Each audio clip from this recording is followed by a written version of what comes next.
तो हेलो प्यारे साथियों, तो मैथ क्लास 5+10 पर आपका स्वागत है। इससे पहले हमने क्लास 10 के त्रिकोणमिति का चैप्टर समाप्त किए थे। आज हम अगला चैप्टर, जो चैप्टर का नाम है ऊंचाई और दूरी, क्या नाम है, ऊंचाई एवं और दूरी यानी हाइट और डिस्टेंस के बारे में हम लोग पढ़ेंगे।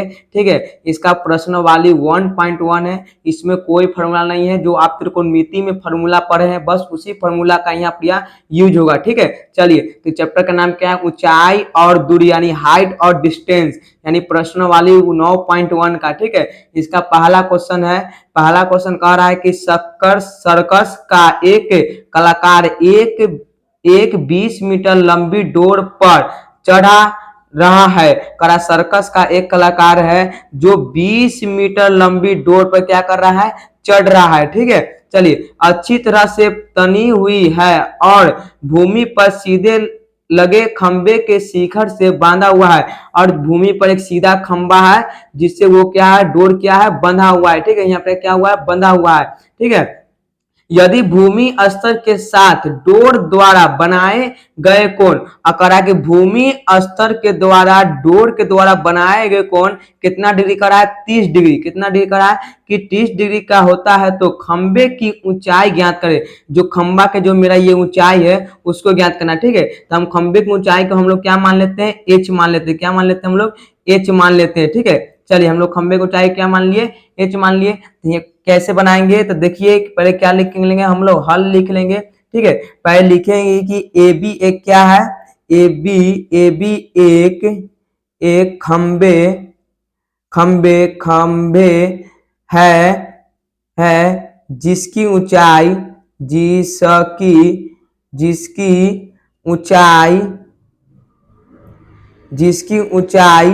एच है।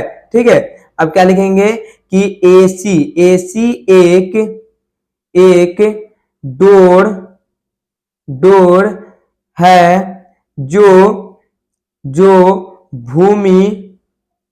जो भूमि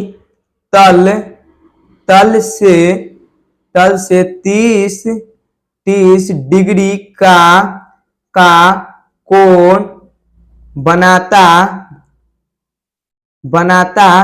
है। ठीक है, क्या है कि एसी एक डोर है जो भूमि तल से 30 डिग्री का कोण बनाता है, और बीसी बनाता है,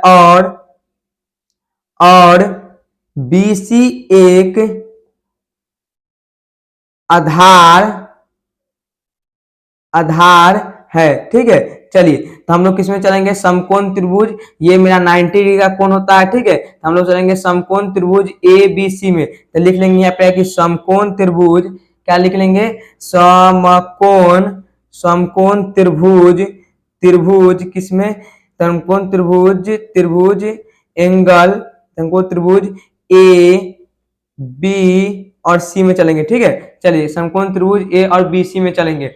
ठीक है, चलिए, तो मेरा क्या कर रहा है कि इसका ऊंचाई ज्ञात करना है ना, तो हमको क्या करना पड़ेगा, जब हमको कर्ण मालूम है तो हमको क्या निकालना पड़ेगा, इसका ऊंचाई। तो लंब बटा कर्ण किसका फॉर्मूला होता है, साइन थीटा के सामने लंब, और लंब बटा कर्ण किसका फॉर्मूला होता है, साइन थीटा के। तो हम लोग यहाँ किसका फॉर्मूला का यूज करेंगे, साइन थीटा फॉर्मूला का यूज करेंगे। ठीक है, क्या फॉर्मूला का यूज करेंगे, साइन थीटा बराबर लंब बटा कर्ण। हमको एच यानी कि खंबे की ऊंचाई पूछा है तो हमको ये निकालना पड़ेगा। तो ये निकालने के लिए जब हमको कर्ण मालूम है तो लंब बटा कर्ण का फॉर्मूला लगा देंगे, अपने एच का मान निकल जाएगा ना। तो क्या था, साइन थीटा लंब बटा कर्ण, लंब क्या है, ए बी, क्या है मेरा लंब क्या है, ए बी, और कर्ण क्या है, ए सी। तो लिखेंगे नीचे ए सी। ठीक है, चलिए, अब देखिए, जो साइन, अब थीटा का मान कितना दिया हुआ है, 30 डिग्री। तो हम लोग यहाँ रख देंगे 30 डिग्री बराबर में ए बी का मान कितना है, एच है, और ए सी का मान कितना है, 20 मीटर है ना। कितना मीटर है, 20 मीटर है। चलिए, अब देखिए, साइन जो 30 डिग्री का मान कितना होता है, हम लोग यहाँ पे लिख देंगे, चूंकि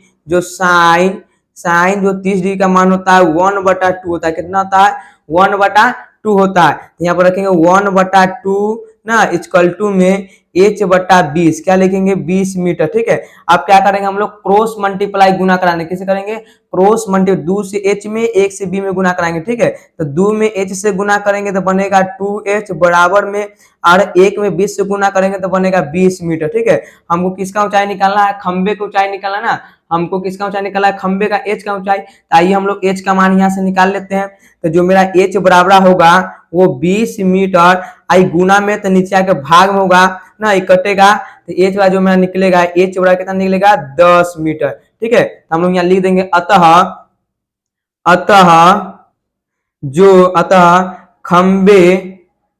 खंबे की ऊंचाई h बराबर ना कितना है 10 मीटर। ठीक है, तो ये मेरा पहला प्रश्न का आंसर था। आप लोग एक दफे इसका स्क्रीनशॉट ले लीजिए। चलिए अब हम लोग आते हैं दूसरा प्रश्न पर। दूसरा प्रश्न करा कि आंधी आने से एक पेड़ टूट जाता है और टूटा हुआ भाग इस तरह मुड़ जाता है कि पेड़ का शिखर जमीन को छूने लगता है और इसके साथ 30 डिग्री का कोण बनाता है। पेड़ के पाद बिंदु की दूरी जहां पेड़ का शिखर जमीन को छूता है 8 मीटर है। पेड़ की ऊंचाई ज्ञात करना है। ठीक है, कह रहा आंधी आने से जो ये बड़ा पेड़ था, ठीक है, ये क्या है बड़ा पेड़ है। ठीक है, ये क्या होता है कि इस तरह मान कि पेड़ है तो क्या होता है, इतना जो इसका भाग है क्या होता है टूट के ये इसको यानी कि जमीन के भूमि को छूने लगता है। ठीक है, यानी कि ये बड़ा पेड़ है। ठीक है, ये क्या करता है कि आधा पर से टूट के ये मानिए ये जो भाग है ये टूट क्या होता है, ये जो भाग है इसको छूने लगता है सी को। ठीक है, तो ये बोल रहा है कि आंधी आने से पेड़ टूट जाता है। आंधी आने से ये आधा पेड़ क्या होता है टूट जाता है और टूटा हुआ भाग इस तरह मुड़ जाता है। ये जो टूटा हुआ भाग है इस तरह मुड़ जाता है। किस तरह, ये टूटा हुआ भाग है जो इसको उठा के हम अगर हिया लाते हैं तो इस तरह मुड़ जाता है कि पेड़ का शिखर जमीन को छूने लगता है। और जो पेड़ का जो ये शिखर है, जो टूटा हुआ शिखर, ये शिखर ये क्या करता है यहाँ पे आकर जमीन को छूने लगता है। ठीक है, जिसके साथ वो 30 डिग्री का कोण बनाता है। किसके साथ, कि कितना डिग्री का बनाता है 30 डिग्री का कोण बनाता है। ठीक है, चलिए अब कह रहा है कि कोण बनाता है पेड़ के पाद बिंदु की दूरी, और पेड़ के पाद बिंदु से ना और जो पेड़ का जो शिखर का भाग टूटा उसकी जो बीच की दूरी कितना है 8 मीटर है। तो पेड़ की ऊंचाई ज्ञात करना, हमको पूरे यहाँ से लेके और यहाँ तक पेड़ की ऊंचाई ज्ञात करना है। ठीक है, तो मानिए कि हम आधा ही तो निकाल लेंगे, लेकिन इसका कैसे निकालेंगे, तो यही तो भाग यहाँ पर आकर इसको मिलाया है, यही भाग टूट कर क्या हुआ है झुक गया है और भूमि से मिल गया। ठीक है, तो हम लोग इसका ऊंचाई निकाल लेंगे या दोनों को अगर जोड़ देते हैं तो पेड़ की कुल ऊंचाई निकल जाएगा। ठीक है, चलिए इस क्वेश्चन को हम लोग सॉल्व करते हैं। इस क्वेश्चन को हम लोग क्या करते हैं सॉल्व करते हैं। तो पहले हम लोग क्या लिख लेंगे, पहले लिखेंगे हम लोग हल, क्या लिखेंगे हल लिखेंगे और लिखेंगे माना कि बी और डी BD एक पेड़ है। माना कि बी और डी क्या है, एक पेड़ है। ठीक है, क्या है पेड़ है जो ठीक है, माना कि BD एक पेड़ है जो ए से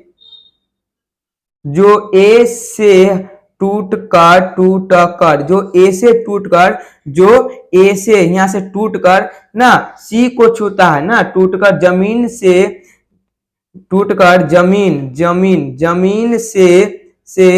सी पर छूता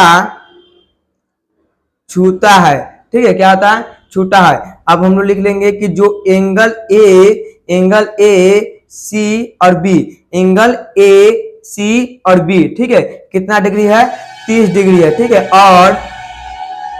और जो मेरा बी और सी की लंबाई है, जो मेरा बी और सी की लंबाई है वो कितना डिग्री है, कितना है BC की लंबाई कितना है 8 मीटर है। कितना मीटर है 8 मीटर है। ठीक है, तो हम लोग किस में चलेंगे समकोण त्रिभुज लिखेंगे, समकोण त्रिभुज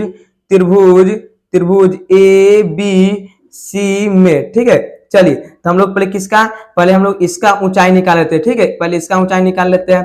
तो मानिए थीटा के सामने वाला लंब और लंब बटा आधार, कौन थीटा होता है tan थीटा होता है ना। तो हम लोग पहले tan थीटा का प्रयोग करते हैं। tan थीटा बराबर लंब बटा आधार, समकोण त्रिभुज हमने ABC में चला, ABC में क्या होता है लंब बटा आधार, तो लंब का मान कितना है, लंब का हो गया ए बी और आधार का मान क्या है बी सी, रख देंगे बी सी। ठीक है, चलिए अब लिखेंगे tan थीटा बराबर, अब ए बी तो सेम रहेगा ना, अब बट्टा में अब बीसी का मान कितना 8 मीटर, यहाँ रख देंगे 8 मीटर। ठीक है, अब देखिए tan तो tan लिखवे करेंगे, tan का tan हम लोग लिखवे करेंगे। अब थीटा का मान कितना है 30 डिग्री, यहाँ रखेंगे 30 डिग्री। ठीक है, बराबर में ए बी बट्टा में क्या लिखेंगे 8 मीटर लिखेंगे। चलिए ठीक है, अब इसको क्या कर सकते हैं हम लोग, tan 30 डिग्री का मान कितना था 1/√3 होता है ना, बराबर में ए बी बट्टा में क्या लिखेंगे 8 मीटर लिखेंगे। ठीक है, अब क्या करेंगे हम लोग क्रॉस मल्टीप्लाई गुना करा देंगे, जब क्रॉस मल्टीप्लाई गुना कराएंगे तो होगा √3ab अब बराबर में 8 मीटर होगा।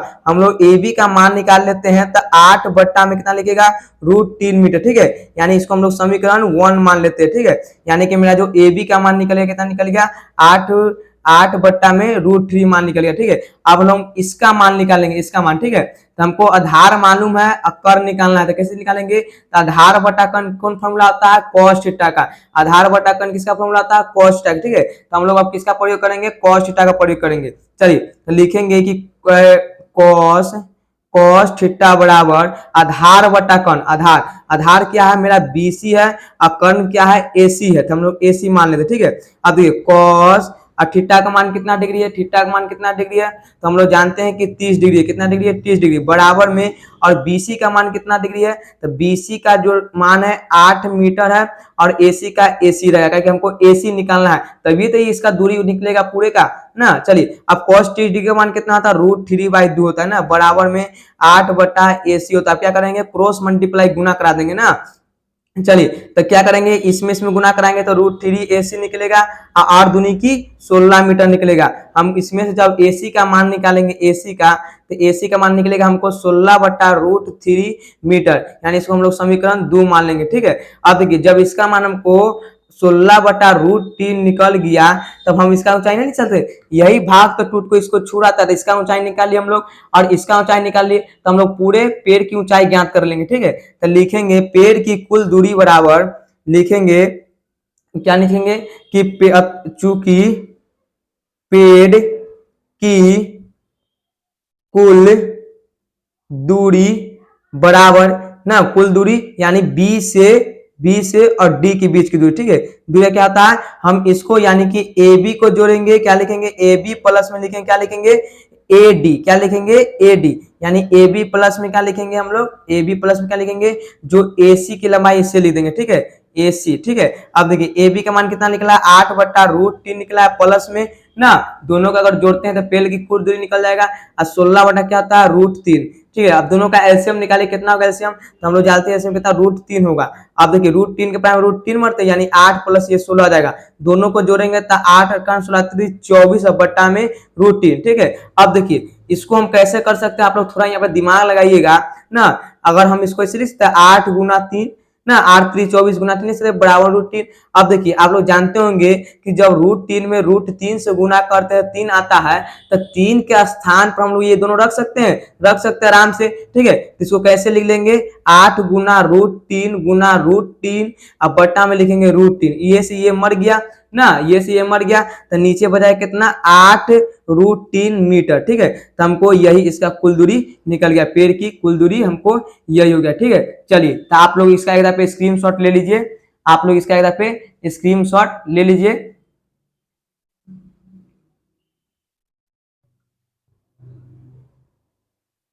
चलिए तो इस वीडियो को देखने के लिए आप सभी प्यारे साथियों को बहुत ही धन्यवाद। ठीक है, आप लोग इसी प्रकार इस वीडियो को अपने दोस्तों में जरूर शेयर करें ताकि इस वीडियो के सभी लोग लाभ उठा सके। ठीक है, ऑल द वेरी बेस्ट सभी लोगों को।